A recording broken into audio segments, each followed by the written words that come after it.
I did a lot of fasting. I don't know if you know that in my late teens because I had strychnine poisoning.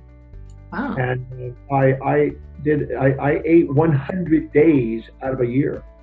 I fasted the rest. I was very thin, but I had strychnine and cyanide poisoning, and I detoxed that way. And I wouldn't be here today if it wasn't for that. That was a very helpful thing. Now, what I did during that period, in order to, I had a motive to do it because I had symptoms of strychnine poisoning. So I had a really strong motive to fast, and it was detoxing and working. So it worked.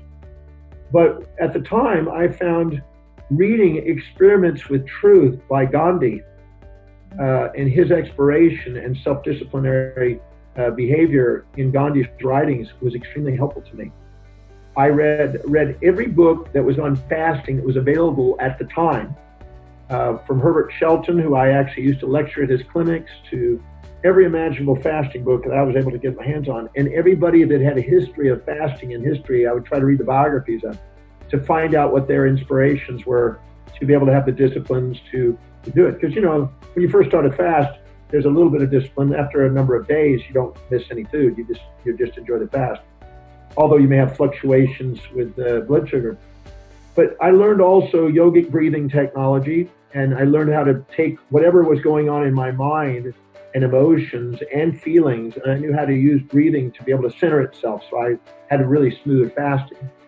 I learned how to go into the fast with transitions and go out of the fast with transitions that were quality dietary regimes to do it. So I learned as an experiment on that what was working and not working. And so having a purpose for fasting is important. Just doing it to lose weight is foolish, in my opinion, as a means, because you'll probably put the weight back on because you're not really addressing the issue. But having a purpose, a cause greater than yourself on why you're doing it and to drive it, I think is very valuable.